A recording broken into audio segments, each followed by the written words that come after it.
ইন্নী আরা বিল মানাম, আমি স্বপ্নে দেখলাম আমি তোমাকে জবাই করতেছি। ফানজুর মাযা তারা, হে আমার প্রিয় সন্তান, হে আমার পুত্র, তুমি বলো দেখি এই ব্যাপারে তোমার কি মতামত।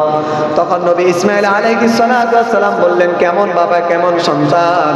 ক্বালা ইয়া আবাতি ফাআল মা তুমার, বাবা আপনি যেভাবে আদিষ্ট হয়েছেন আপনি সে আদেশটার সাথে সাথে পালন করা শুরু করেন। মুহতারাম হাজরিন, ভাবনার বিষয়, বুঝার বিষয়। নবী ইব্রাহিমের সন্তান হয় না, ৮৬ বছর গেল। ৮৬ বছর বয়সে আল্লাহ তাআলা ওনাকে সন্তান দান করলো। ৯৯ বছর বয়স, বাবা এখন বৃদ্ধ, ছেলে এখন বাবাকে সাহায্য করার সময়, বাবার কাজকর্মে সাহায্য করবে এমন সময় আল্লাহ তাআলা বাবাকে পরীক্ষা করতেছেন। হে নবী ইব্রাহিম, হে আমার খলিলুল্লাহ বন্ধু, তুমি তোমার সন্তানকে জবাই করো, আল্লাহ তাআলার রাস্তায় কুরবানি দিয়ে দাও।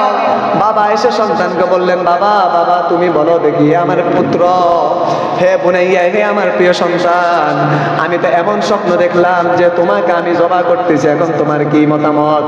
কেমন বাবার কেমন সন্তান? ইয়া বাতি ফাআল মা তুমার, সন্তান বলতেছেন, বাবা তুমি যেইভাবে আদিষ্ট হয়েছ, আল্লাহ তাআলা তোমাকে যেভাবে নির্দেশ করেছেন তুমি এই নির্দেশটা অবশ্যই অবশ্যই পালন করো।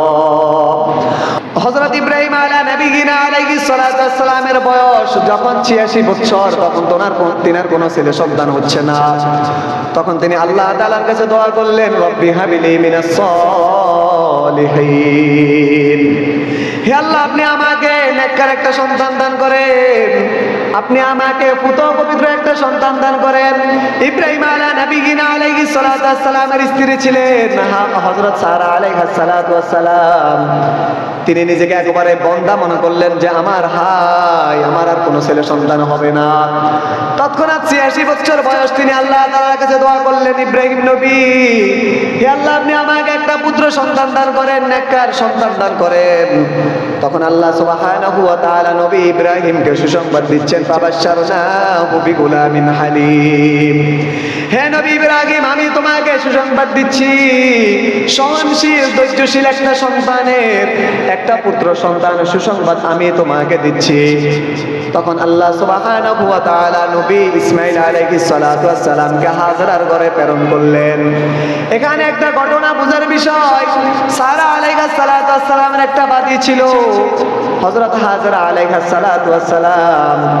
যখন সারা আলাইহিস সালাতু ওয়াস সালাম দেখলেন তার কোনো সন্তান হচ্ছে না, তখন তার যে বাদী ছিল হাজরা আলাইহিস সালাতু ওয়াস সালামকে তিনি নবী ইব্রাহিমকে দিয়ে দিলেন, দান করে দিলেন। নবী ইব্রাহিম হাজরাকে বিবাহ বন্ধনে আবদ্ধ করে নিলেন। বিবাহ বন্ধনে আবদ্ধ করার পর তখন আল্লাহ তাআলা ওনাকে বললেন, ফাবাশশারনাহু বিগুলামিন হালিম, নবী ইব্রাহিম আমি তোমাকে সহনশীল ধৈর্যশীল একটা ছেলের সুসংবাদ আমি তোমাকে দিচ্ছি। মুহতারাম হাজরিন, নবী ইসমাঈল আলাইহিস সালাতু ওয়াস সালাম দুনিয়াতে আসলেন, কয়েকটা বছর পদার্পণ করলেন। মুফাসসিরিনে কেরাম লেখেন সে 13 বছর বয়সে উপনীত হয়েছিল, কেউ বলেন 12 বছর বয়সে উপনীত হয়েছিল। মোট কথা ইসমাঈল আলাইহিস সালাতু ওয়াস সালাম এমন একটা বয়সে উপনীত হয়েছিলেন যে বয়সে উপনীত হলে একটা সন্তান তার বাবাকে সাহায্য করতে পারে, বাবার কাজকর্মে বাবাকে সাহায্য করতে পারে, এমন একটা বয়সে যখন উপনীত হলো, তখন ইব্রাহিম আলাইহিস সালাতু ওয়াস সালাম এক রাতে স্বপ্ন দেখলেন যে সে তার সন্তানকে জবাই করতেছে। ইসমাঈল আলাইহিস সালাতু ওয়াস সালাম ৮৬ বছর বয়স, কোনো সন্তান হয় না। আল্লাহ সুবহানাহু ওয়া তাআলা নবী ইব্রাহিমের বয়স যখন ৯৯ বছর, তখন তিনি স্বপ্নে দেখলেন যে তিনি তার সন্তানকে জবাই করতেছেন, নবী ইসমাঈল আলাইহিস সালাতু ওয়াস সালামকে। আল্লাহ সুবহানাহু ওয়া তাআলা সেই ঘটনাই কোরআনে কারীমের মধ্যে বর্ণনা করেন। আল্লাহ তাআলা বলেন, ফালাম্মা বালাগা মা'হু সা'য়া ক্বালা ইয়া বুনাইয়া ইন্নী আরা ফিল মানামি আন্নী আযবাহুকা ফানজুর মাযা তারা, ক্বালা ইয়া আবাতি ফাআল মা তু'মার সাতাজিদুনি ইনশাআল্লাহু মিনাস সাবিরিন। মুহতারাম হাজরিন, আল্লাহ সুবহানাহু ওয়া তাআলা বলেন, ফালাম্মা বালাগা মা'হু সা'য়া ক্বালা ইয়া বুনাইয়া ইন্নী আরা ফিল মানাম, ফালাম্মা বালাগা মা'হু সা'য়া অবস্থায় যখন নবী ইসমাইল আলাইহিস সালাতু ওয়াস সালামের বয়স একেবারেই বাবাকে সাহায্য করার মতো শক্তি সামর্থ্য হওয়ার মতো একটা বয়সে পৌঁছলেন, তখন নবী ইব্রাহিম আলাইহিস সালাতু ওয়াস সালাম তার সন্তানকে বললেন, ইয়া বুনাইয়া, হে আমার সন্তান, ইন্নী আরা বিল মানাম, আমি স্বপ্নে দেখলাম, ইন্নী আযবাহুকা, আমি তোমাকে জবাহ করতেছি, ফানজুর মাযা তারা, হে আমার প্রিয় সন্তান, হে আমার পুত্র, তুমি বলো দেখি এই ব্যাপারে তোমার কি মতামত। তখন নবী ইসমাইল আলাইহিস সালাতু ওয়াস সালাম বললেন, কেমন বাবা, কেমন সন্তান? ক্বালা ইয়া আবাতি ফাআল মা তুমার, বাবা আপনি যেভাবে আদিষ্ট হয়েছেন আপনি সে আদেশটার সাথে সাথে পালন করা শুরু করেন। মুহতারাম হাজিরিন, ভাবনার বিষয়, বুঝার বিষয়, নবী ইব্রাহিমের সন্তান হয় না, ৮৬ বছর গেল, ৮৬ বছর বয়সে আল্লাহ তাআলা ওনাকে সন্তান দান করলো। ৯৯ বছর বয়স, বাবা এখন বৃদ্ধ, ছেলে এখন বাবাকে সাহায্য করার সময়, বাবার কাজকর্মে সাহায্য করবে এমন সময় আল্লাহ তাআলা বাবাকে পরীক্ষা করতেছেন। হে নবী ইব্রাহিম, হে আমার খলিলুল্লাহ বন্ধু, তুমি তোমার সন্তানকে জবাহ করো, আল্লাহ তাআলার রাস্তায় কুরবানি দিয়ে দাও। বাবা এসে সন্তানকে বললেন, বাবা বাবা তুমি বলো দেখি আমার পুত্র, হে বুনাইয়া, হে আমার প্রিয় সন্তান, আমি তো এমন স্বপ্ন দেখলাম যে তোমাকে আমি জবাহ করতেছি, এখন তোমার কি মতামত? কেমন বাবার কেমন সন্তান? ইয়া আবাতি ফাআল মা তুমার, সন্তান বলতেছেন, বাবা তুমি যেইভাবে আদিষ্ট হয়েছো, আল্লাহ তাআলা তোমাকে যেভাবে নির্দেশ করেছেন তুমি এই নির্দেশটা অবশ্যই অবশ্যই পালন করো। মুহতারাম হাজির, মুফাসসিরিনে কেরামে আয়াতের অংশের মধ্যে লেখেন, নবী ইসমাইল আলাইহিস সালাতু ওয়াস সালামকে জবাহ করার জন্য নবী ইব্রাহিম নিয়ে গেলেন মরুভূমির দিকে, বাড়ি থেকে একেবারে সাজিয়ে গুছিয়ে নিয়ে গেলেন ছেলেকে জবাহ করার জন্য, আল্লাহ তাআলার হুকুম পালন করার জন্য। মুহতারাম হাজির, ইসমাইল আলাইহিস সালাতু ওয়াস সালাম তার বাবা ইব্রাহিমকে বললেন, বাবা আপনি আমাকে উপর করে শোয়ান, যাতে করে আমার চেহারা যদি আপনার নজরে পড়ে আপনার যাতে মায়া না হয়, আপনি আমাকে যে আল্লাহ তাআলা সন্তুষ্টির জন্য জবাহ করবেন, আমার চেহারার দিকে যখন আপনার নজর পড়বে আপনার মায়া আসবে, আপনি জবাহ করতে পারবেন না। নবী ইসমাইল আলাইহিস সালাতু ওয়াস সালাম আরো বললেন, বাবা আপনি ছুরিটা ভালো করে একেবারে দাঁড়িয়ে নিন, যাতে করে চোখের পলকে আমি জবাহ হয়ে যাই, আপনি আল্লাহ তাআলার হুকুম পালন করতে পারেন। নবী ইব্রাহিম আলাইহিস সালাতু ওয়াস সালাম কুরবানি করার জন্য ছেলেকে নিয়ে গেলেন। যখন ছেলেকে নিয়ে গেলেন, ছেলে বাবার কথা অনুযায়ী শুয়ে পড়লেন, বাবা ছেলের কথা অনুযায়ী ছেলেকে উপর করে শোয়ালেন। তখন আল্লাহ সুবহানাহু ওয়া তাআলা ছেলের এই যে কানের উপর বাবা ছুরি চালাইতেছে, এমন অবস্থায় আল্লাহ তাআলা জিবরাইলকে প্রেরণ করলেন, যাও যাও নবী ইব্রাহিমের কাছে যাও, তার সন্তানকে সরিয়ে সেখানে একটা তুমি দুম্বা এনে দাও। আল্লাহ সুবহানাহু ওয়া তাআলা একটা দুম্বা এনে দিলেন। নবী ইব্রাহিম আলাইহিস সালাতু ওয়াস সালাম ছুরি চালাইতেছিলেন, এমন অবস্থায় ইসমাইল আলাইহিস সালাতু ওয়াস সালামকে জিবরাইল আলাইহিস সালাতু ওয়াস সালাম সরিয়ে ফেললেন। সাথে সাথে ছুরি চালানোর সাথে সাথে সেই দুম্বাটা কুরবানি হয়ে গেল। নবী ইসমাইল আলাইহিস সালাতু ওয়াস সালাম যখন দেখলেন তিনি কুরবানি হচ্ছেন না, তখন তিনি বললেন, আল্লাহু আকবার, আল্লাহু আকবার, লা ইলাহা ইল্লাল্লাহু, আল্লাহু আকবার। যখন নবী ইব্রাহিম দেখলেন আমার ছেলে কুরবানি হন নাই, তখন তিনি দেখলেন, লা ইলাহা ইল্লাল্লাহু, আল্লাহু আকবার, আল্লাহু আকবার, ওয়ালিল্লাহিল হামদ। মুহতারাম হাজিরিন, ওই বাক্যটা আল্লাহ তাআলার কাছে এত পছন্দনীয় হলো, যখন আমরা কোনো পশু জবাই করে থাকি তখন আমরাও এটা পড়া লাগে, আল্লাহু আকবার, আল্লাহু আকবার, লা ইলাহা ইল্লাল্লাহু, আল্লাহু আকবার, আল্লাহু আকবার, ওয়ালিল্লাহিল হামদ। মুহতারাম হাজিরিন, আল্লাহ সুবহানাহু ওয়া তাআলা পরবর্তী অংশের মধ্যে বলেন, ক্বালা ইয়া আবাতি ফাআল মা তুমার, নবী ইসমাইল আলাইহিস সালাতু ওয়াস সালাম বলেছিলেন, বাবা আপনি যেভাবে আদিষ্ট হয়েছেন আপনি সেইভাবে আপনার আদেশ পালন করেন, সাতাজিদুনি ইনশাআল্লাহু মিনাস সাবিরিন, আপনি আমাকে ধৈর্যশীলদের অন্তর্ভুক্ত পাবেন। এমন না যখন আপনি আমাকে জবাহ করার জন্য নিয়ে যাবেন আমি গড়িমসি করব, আমি আপনার সাথে যাব না, আমি পালিয়ে যাব, আমি এমনটা করব না। সাতাজিদুনি ইনশাআল্লাহু মিনাস সাবিরিন, যারা ধৈর্যশীল আপনি আমাকে ধৈর্যশীলদের অন্তর্ভুক্তদের কাতারে পাবেন। ফালাম্মা আসলামা ওয়া তাল্লাহু লিল জাবিন, যখন তারা দুইজন আল্লাহ তাআলার কাছে আত্মসমর্পণ করলেন কোরবানি করার জন্য, ওয়াতাল্লাহু লিল জাবিন, নবী ইব্রাহিম তার সন্তান ইসমাইল আলাইহিস সালাতু ওয়াস সালামের কপালের মধ্যে মাটি অনুভব করলেন। ওয়ানাদাইনাহু আইয়া ইব্রাহিম, সাথে সাথে আল্লাহ তাআলার পক্ষ থেকে আওয়াজ আসলো, ওয়ানাদাইনাহু আইয়া ইব্রাহিম, হে আমার নবী ইব্রাহিম, কদ সাদ্দাকতার রুইয়া, নিশ্চয় আপনি আপনার স্বপ্নকে সত্যে পরিণত করেছেন। আমি তো চাইছিলাম না আপনি আমার পরীক্ষার মধ্যে পাশ করেন কিনা, আমি তো চাইছিলাম যে আমি যে আপনাকে পরীক্ষা করব, আমি যে আপনার থেকে ইমতিহান নিব নিজের সন্তানকে জবাই করার জন্য, আমি শুধুমাত্র এটাই চাইলাম যে আপনি আমার পরীক্ষায় পাশ করেন কিনা, আপনার অন্তরের মধ্যে শয়তান কোনো প্ররোচনা দেয় কিনা। আমি যখন দেখলাম আপনি আপনার সন্তানকে অবশ্যই জবাই করার জন্য নিয়ে আসছেন, তখন আমি বুঝলাম যে আপনি পরীক্ষার মধ্যে পাশ করলেন। সুতরাং আল্লাহ সুবহানাহু ওয়া তাআলা বাপের এই কোরবানি দেখে সাথে সাথে আল্লাহ তাআলা দুম্বা প্রেরণ করলেন, দুম্বা কোরবানি হয়ে গেল। আল্লাহ তাআলা বলেন, ইন্না কাযালিকা নাজজিল মুহসিনিন, এইভাবে যারা মুহসিন আমি তাদের প্রতিদান আমি আল্লাহ এইভাবে দিয়ে থাকি। আওয়াজ দিয়ে বলেন সুবহানাল্লাহ। মুহতারাম হাজিরিন, এই ঘটনা আমাদেরকে কি শিক্ষা দেয়?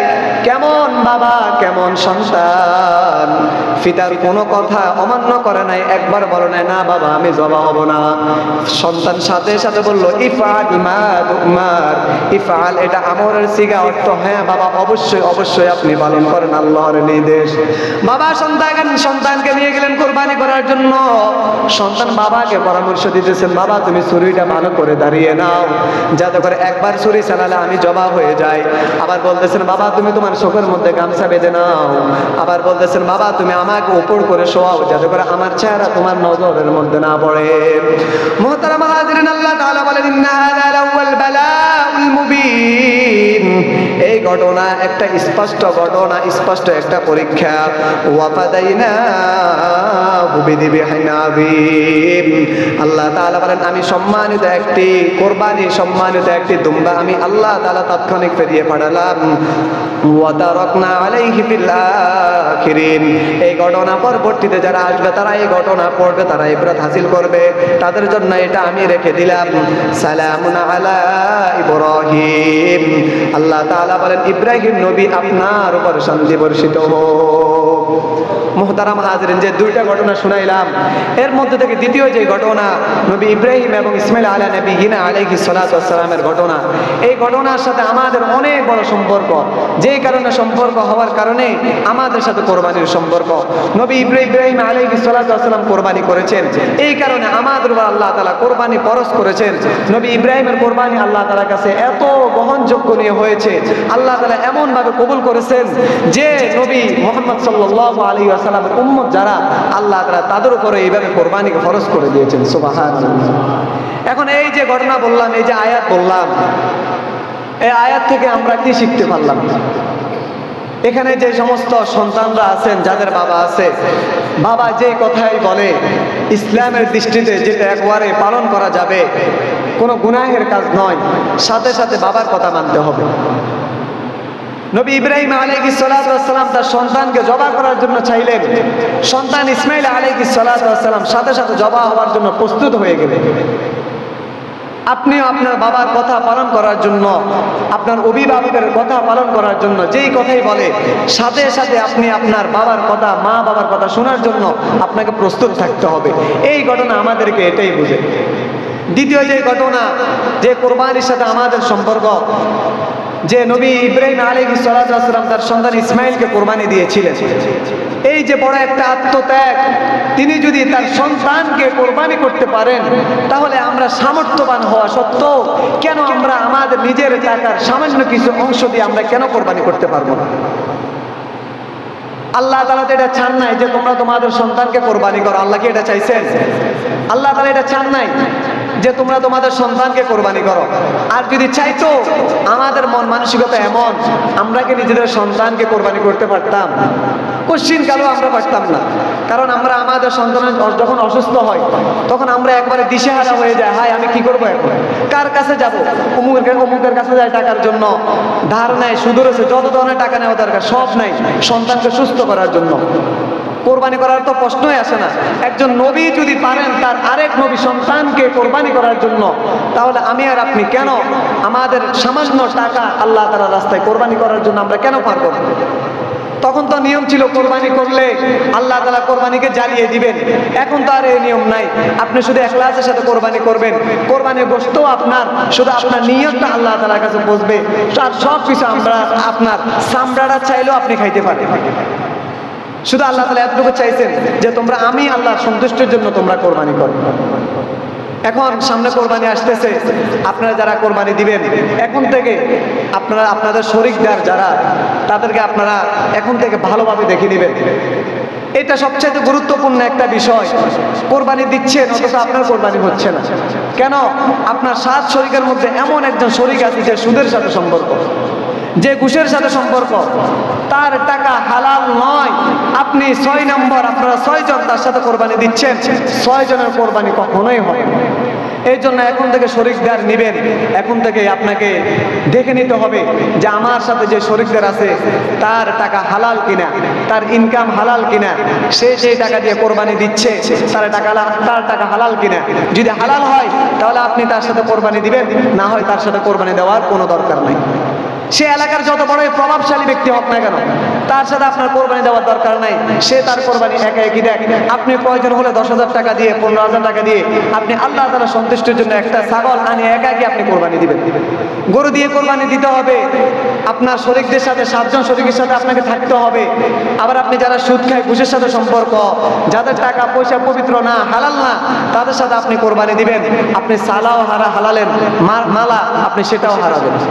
সুতরাং আপনাকে চিন্তা করতে হবে যে আমি তো আল্লাহ তাআলার সন্তুষ্টির জন্য কোরবানি দিচ্ছি। আমার সন্তুষ্টি একমাত্র আল্লাহ তাআলার জন্য, দুনিয়ার কাউকে সন্তুষ্ট করার জন্য নয়। আমাকে মানুষ বলবে যে অমুকে কোরবানি দিছে, এটা শুনে আমার মধ্যে একটা ভাব আসবে, অহংকারে আসবে, এমনটার জন্য নয়। আমি তো একমাত্র কোরবানি দিব আল্লাহ তাআলার সন্তুষ্টির জন্য। আর আমার কোরবানিটা যখন আল্লাহ তাআলার সন্তুষ্টির জন্য হবে, তখন আল্লাহ তাআলা তো চান যে হালাল টাকা দিয়ে কোরবানি করা। যারা হালাল টাকা দিয়ে কোরবানি দেয় তাদের সাথে কোরবানি করা। তখন তো আপনি যারা হারাম টাকা দিয়ে কোরবানি দেয় তাদের সাথে আপনি কোরবানি করতে পারবেন না, কারণ আপনার মধ্যে প্রকৃতপক্ষে আল্লাহ তাআলা ভয় ঢুকছে, যার কারণে আপনি এটা করতে পারবেন না। আল্লাহ সুবহানাহু ওয়া তাআলা আমাদেরকে, আমরা যেন হালাল টাকা দিয়ে, হালাল যে সমস্ত লোকের হালাল ইনকাম, তাদের সাথে যেন আমরা কোরবানি দিতে পারি, নিজের কোরবানিটা যেন আল্লাহ তাআলা পর্যন্ত পৌঁছাতে পারি, হারাম মিশ্রণ থেকে যেন আমরা বিরত থাকতে পারি। আল্লাহ সুবহানাহু ওয়া তাআলা আমাদেরকে সে তৌফিক দান করুন। সকলে বলেন আমিন। ওয়া আখিরু দাওয়ানা আলহামদুলিল্লাহি রাব্বিল আলামিন।